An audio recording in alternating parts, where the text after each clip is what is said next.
जय श्री कृष्णा। आज के इस वीडियो में चर्चा होगी श्रीमद् भगवद गीता के चौथे अध्याय दिव्य विज्ञान के बारे में। इसके पहले के 3 वीडियो जिनके लिंक डिस्क्रिप्शन बॉक्स में नीचे दिए हुए हैं, उनमें श्रीमद् भगवद गीता के अध्याय 1, 2 और 3 का विवेचन किया गया है। श्री भगवद गीता के पहले अध्याय अर्जुन विषाद योग में महाभारत के युद्ध से पहले अर्जुन के मन में उठे दुख और उनकी मनः स्थिति का वर्णन किया गया है। श्री भगवद गीता का दूसरा अध्याय है सांख्य योग, जिसमें कहा गया है कि जो व्यक्ति इंद्रियों को पूर्णतया वश में रखते हुए इंद्रिय संयमन करता है और अपनी चेतना को श्री कृष्ण में स्थिर कर देता है तो वह मनुष्य स्थिर बुद्धि कहलाता है। श्री भगवद गीता के तीसरे अध्याय में कर्म योग की परिभाषा दी गई है और आज का यह वीडियो आपके समक्ष प्रस्तुत है श्री भगवद गीता के चौथे अध्याय दिव्य विज्ञान के रूप में। मैं हूं डॉक्टर नवीन कुमार सिन्हा। आइए वीडियो को शुरू करते हैं। श्री भगवद गीता के अध्याय 4 के पहले श्लोक में श्री कृष्ण भगवान अर्जुन से कहते हैं, मैंने इस योग विद्या का उपदेश सूर्यदेव विवस्वान को दिया और विवस्वान ने मनुष्यों के पिता मनु को उपदेश दिया और मनु ने इसका उपदेश इक्ष्वाकु को दिया। इस प्रकार ये परम विज्ञान गुरु परंपरा द्वारा प्राप्त किया गया और राजर्षियों ने इसी विधि से इसे समझा, किंतु कालक्रम में यह परंपरा छिन्न हो गई, अतः यह विज्ञान यथारूप में लुप्त हो गया। आज मेरे द्वारा वही यह प्राचीन योग अर्थात परमेश्वर के साथ अपने संबंध का विज्ञान तुमसे कहा जा रहा है, क्योंकि तुम मेरे भक्त हो, अतः तुम इस विज्ञान के दिव्य रहस्य को समझ सकते हो। इस प्रकार हमें गीता के इतिहास के बारे में पता चलता है। श्री कृष्ण भगवान ने विवस्वान को श्री भगवद गीता की विद्या समझाने के लिए अपना पहला शिष्य चुना। श्री कृष्ण भगवान ने सर्वप्रथम गीता का उपदेश सूर्यदेव अर्थात संपूर्ण लोकों के राजा को दिया।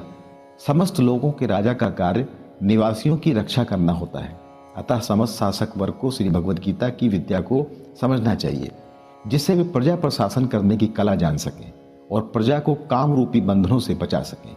इस प्रकार शासक वर्ग शिक्षा, संस्कृति और भक्ति द्वारा नागरिकों को यह पाठ पढ़ाए। भगवान श्री कृष्ण ने अर्जुन को इस विद्या का पात्र इसलिए चुना क्योंकि वे उनके भक्त थे। इसलिए मनुष्यों को चाहिए कि वो भी अर्जुन की परंपरा का अनुसरण करें और श्रीमद् भगवद गीता के विज्ञान से लाभ प्राप्त करें। अर्जुन श्री कृष्ण भगवान से कहते हैं, सूर्यदेव का जन्म तो सृष्टि के प्रारंभ में हुआ और आपका जन्म तो अब हुआ है, तो फिर मैं कैसे समझूं कि सृष्टि के आरंभ में आपने ही इस योग का उपदेश दिया था।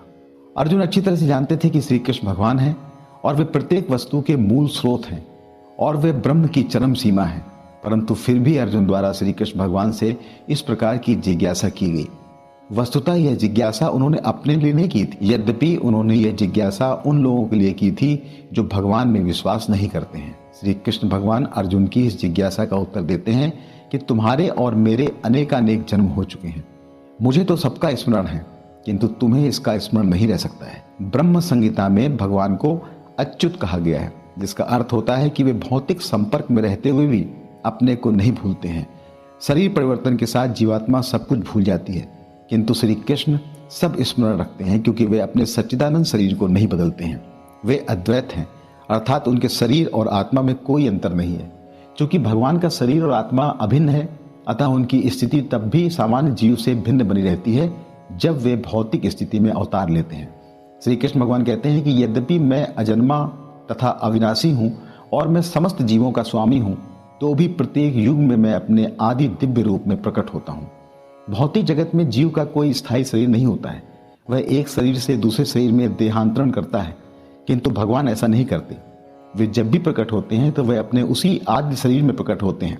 उनका शरीर भौतिक शरीर की भांति क्षीण नहीं होता है। सिर्फ लगता है कि श्री कृष्ण बालपन से कुमारावस्था और फिर कुमारावस्था से तरुणावस्था को प्राप्त करते हैं। श्री भगवद गीता के चौथे अध्याय के 7वें श्लोक में श्री कृष्ण भगवान कहते हैं, यदा यदा ही धर्मस्व ग्लानिर्भवति भारत अभ्युत्थानम धर्मस्य तदान्मान सजाम्यहम्।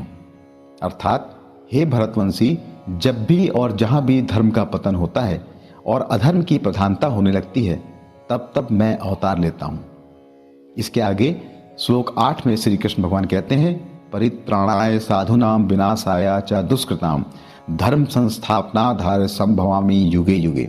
अर्थात भक्तों का उद्धार करने, दुष्टों का विनाश करने तथा धर्म की फिर से स्थापना करने के लिए मैं हर युग में प्रकट होता हूँ।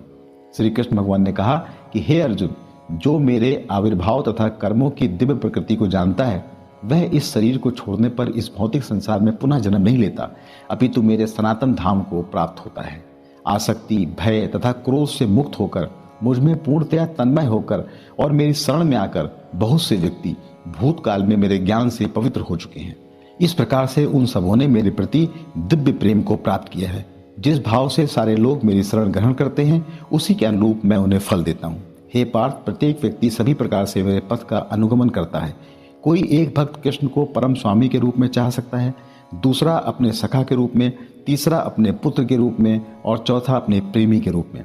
कृष्ण सभी भक्तों को समान रूप से उनके प्रेम की प्रगाढ़ता के अनुसार फल देते हैं। इस संसार में मनुष्य सकाम अर्थात फल की इच्छा वाले कर्मों में सिद्धि चाहते हैं। फलस्वरूप वे देवताओं की पूजा करते हैं। निसंदेह इस संसार में मनुष्यों को उन कर्मों का फल शीघ्र प्राप्त होता है। देखा गया है कि लोग इंद्रिय भोग के पीछे दीवाने रहते हैं और थोड़े से इंद्रिय सुख के लिए वे शक्ति प्रदत्त जीवों, जिन्हें देवता भी कह सकते हैं, पूजा करते हैं। लोग तत्काल क्षणिक लाभ चाहते हैं, लाभ उन्हें मिलता भी है, पर वह क्षणिक होता है और यह अल्पज्ञ मनुष्य के लिए होता है। अधिकांश लोग भौतिक भोग में रुचि लेते हैं, फलस्वरूप वे किसी न किसी शक्तिशाली व्यक्ति की पूजा करते हैं। परंतु विरले लोग यह जानते हैं कि कृष्ण ही एकमात्र परमेश्वर हैं, इसलिए वे कृष्ण भावनामृत में रुचि लेते हैं। प्रकृति के तीनों गुणों अर्थात सतोगुण, रजोगुण और तमोगुण और उनसे संबद्ध कर्म के अनुसार मेरे द्वारा मानव समाज के 4 विभाग ब्राह्मण, क्षत्रिय, वैश्य और शूद्र रचे गए। यद्यपि इस व्यवस्था का मैं सृष्टा हूँ, किंतु तुम यह जान लो कि मैं इतने पर भी अव्यय और अकर्ता हूँ।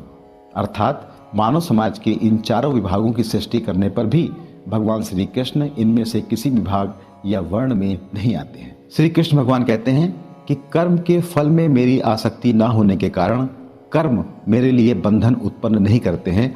इस प्रकार जो मुझे जान लेता है, उस मनुष्य के कर्म भी उसके लिए कर्मों के बंधन उत्पन्न नहीं करते हैं।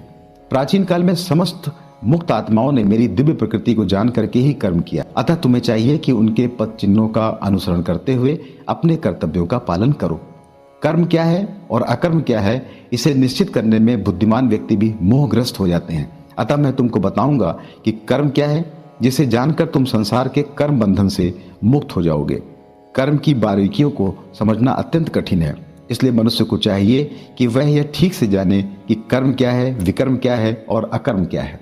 जो व्यक्ति कर्म में अकर्म और अकर्म में कर्म देखता है, वह सभी मनुष्यों में बुद्धिमान है और सब प्रकार के कर्मों में प्रवृत्त रहकर भी सांसारिक कर्मफलों से मुक्त रहता है।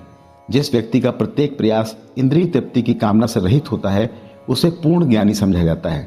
उसे ही साधु पुरुष कहते हैं, जिसने पूर्ण ज्ञान की अग्नि से कर्म फलों को भस्म कर दिया है। अपने कर्म फलों की सारी आसक्ति को त्याग कर सदैव संतुष्ट तथा स्वतंत्र रहकर वह सभी प्रकार के कार्यों में व्यस्त रहकर भी कोई सकाम कर्म नहीं करता।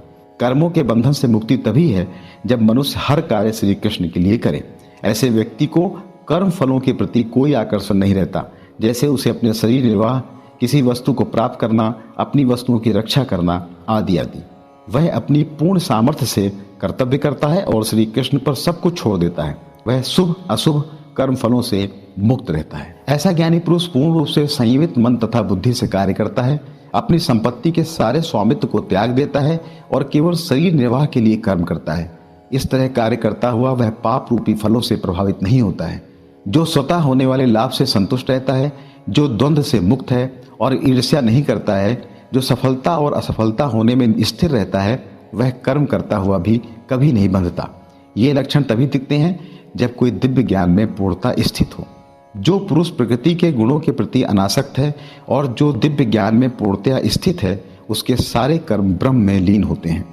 वह जो भी कृत्य करता है वह आदि विष्णु श्री कृष्ण के लिए होता है, अतः उसका सारा कर्म यज्ञ रूप होता है, क्योंकि यज्ञ का उद्देश्य परम पुरुष विष्णु अर्थात कृष्ण को प्रसन्न करना है। ऐसे यज्ञ में कर्म का फल निश्चय ही ब्रह्म में विलीन हो जाता है और मनुष्य को कोई भौतिक फल नहीं भोगना पड़ता है। ब्रह्म ज्ञान में स्थित उस मुक्त पुरुष का समर्पण ब्रह्म होता है। हवन की सामग्री भी ब्रह्म होती है, अग्नि भी ब्रह्म होती है तथा ब्रह्म रूपी अग्नि में ब्रह्म रूपी कर्ता द्वारा जो हवन किया जाता है वह ब्रह्म ही होता है। जिसके कर्म ब्रह्म का स्पर्श करके ब्रह्म में विलीन हो चुके हैं, ऐसे महापुरुष को प्राप्त होने वाला फल भी ब्रह्म होता है। कुछ मनुष्य विभिन्न प्रकार के यज्ञों द्वारा देवताओं की भली भांति पूजा करते हैं और कुछ मनुष्य पर ब्रह्म रूपी अग्नि में आहुति डालते हैं। जो श्री कृष्ण की भक्ति में लीन होते हैं उनकी सारी भौतिक संपदा परमेश्वर को प्रसन्न करने के लिए होती है, किंतु जो किसी क्षणिक भौतिक सुख की कामना करते हैं वे देवताओं को प्रसन्न करने के लिए अपनी भौतिक संपदा की आहुति देते हैं। देवता वह जीवात्माएं हैं जिन्हें ब्रह्मांड को ऊष्मा प्रदान करने, जल देने तथा प्रकाशित करने जैसे भौतिक कर्मों की देखरेख के लिए परमेश्वर ने नियुक्त किया है। जो लोग भौतिक लाभ चाहते हैं वे वैदिक अनुष्ठानों के अनुसार विभिन्न देवताओं की पूजा करते हैं, किंतु कुछ लोग जो परम सत्य के निर्गुण स्वरूप की पूजा करते हैं वे ब्रह्म की अग्नि में अपने आप की आहुति देते हैं और ब्रह्म के अस्तित्व में अपने अस्तित्व को समाप्त कर देते हैं। कुछ मनुष्य सभी ज्ञान इंद्रियों के विषयों को संयम रूपी अग्नि में हवन करते हैं, अर्थात इंद्रियों को मन की नियंत्रण रूपी अग्नि में स्वाहा कर देते हैं। और कुछ लोग जो नियमित ग्रस्त हैं इंद्रिय विषयों को इंद्रियों की अग्नि में स्वाहा कर देते हैं, अर्थात इंद्रियों के विषयों को इंद्रिय रूपी अग्नि में हवन करते हैं। दूसरे जो मन तथा इंद्रियों को वश में करके आत्म साक्षात्कार करना चाहते हैं वे संपूर्ण इंद्रियों तथा प्राण वायु के कार्यों को संयमित मन रूपी अग्नि में आहुति कर देते हैं।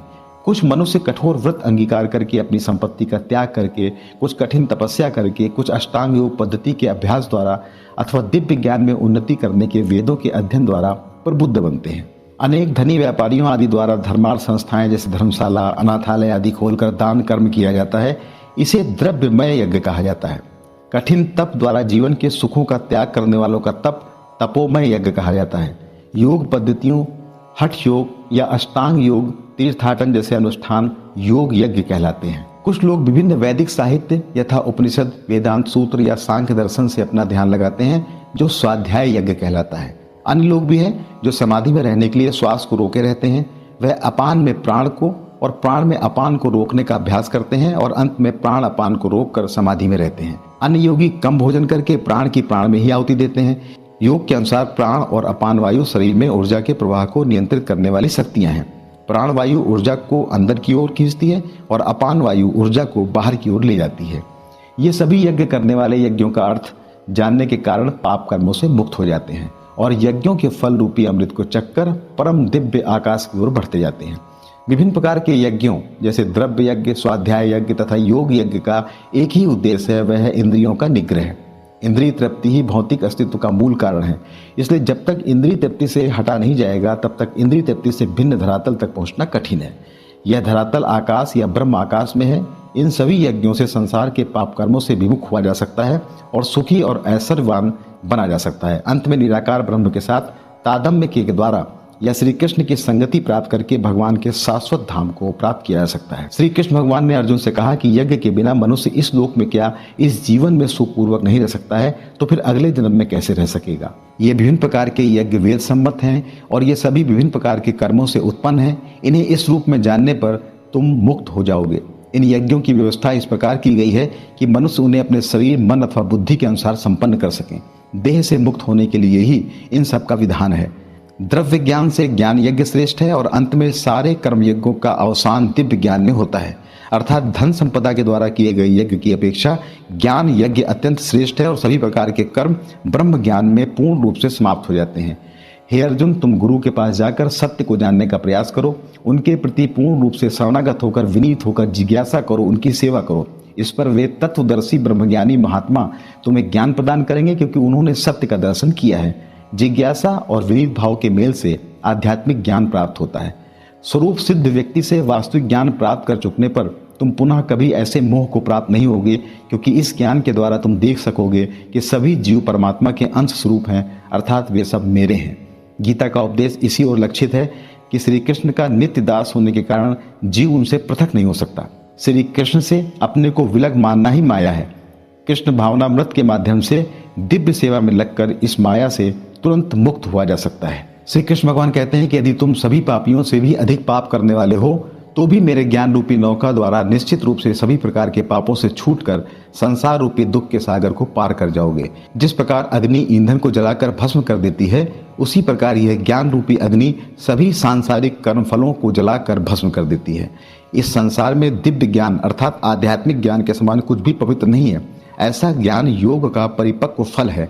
जब कोई दिव्य ज्ञान की अवस्था को प्राप्त कर लेता है तो उसे और कहीं शांति खोजने की आवश्यकता नहीं रहती है, क्योंकि वह मन ही मन शांति का आनंद लेता रहता है। जो मनुष्य पूर्ण श्रद्धावान है और जिसने इंद्रियों को वश में कर लिया है, वही मनुष्य दिव्य ज्ञान को प्राप्त होकर वह तत्क्षण भगवत प्राप्त रूपी परम शांति को प्राप्त हो जाता है। जिस मनुष्य को शास्त्रों का ज्ञान नहीं है, शास्त्रों पर श्रद्धा नहीं है और शास्त्रों को शंका की दृष्टि से देखता है, वह मनुष्य निश्चित रूप से भ्रष्ट हो जाता है। इस प्रकार भ्रष्ट हुआ संशयग्रस्त मनुष्य न तो इस जीवन में और न ही अगले जीवन में सुख को प्राप्त होता है। जिस मनुष्य ने अपने समस्त कर्म के फलों का त्याग कर दिया है और जिसके दिव्य ज्ञान द्वारा समस्त संशय मिट गए हैं, ऐसे आत्मपरायण मनुष्य को कर्म नहीं बांधते हैं। श्री कृष्ण भगवान अर्जुन से कहते हैं कि तुम्हारे हृदय में अज्ञान के कारण जो संशय उठे हैं, उन्हें ज्ञान रूपी शस्त्र से काट डालो, अतः तुम योग से समन्वित होकर खड़े हो और युद्ध करो। श्रीमद् भगवद गीता के चौथे अध्याय में जिस योग पद्धति का उपदेश हुआ, वह सनातन योग कहलाता है। इस योग में दो तरह के यज्ञ कर्म किए जाते हैं, एक द्रव्य का यज्ञ और दूसरा आत्मज्ञान यज्ञ, जो विशुद्ध आध्यात्मिक कर्म है। आध्यात्मिक उद्देश्य से किया गया यज्ञ पूर्ण यज्ञ होता है। इस अध्याय में इस बात का भी उल्लेख किया गया है कि विविध प्रकार के यज्ञ जैसे देव यज्ञ, ब्रह्म यज्ञ, ब्रह्मचर्य यज्ञ, गृहस्थ यज्ञ, इंद्रिय संयम यज्ञ, योग साधना यज्ञ, तपस्या यज्ञ, स्वाध्याय यज्ञ तथा वर्णाश्रम में भाग लेकर अज्ञान को दूर किया जा सकता है। इस प्रकार श्रीमद् भगवद गीता के चतुर्थ अध्याय दिव्य ज्ञान का भक्ति वेदांत तात्पर्य संपूर्ण हुआ। आशा है कि अध्यात्म में रुचि रखने वाले जिज्ञासुओं के लिए यह वीडियो उपयोगी सिद्ध होगा। शीघ्र मिलते हैं श्रीमद् भगवद गीता के 5वें अध्याय के साथ। जय श्री कृष्ण।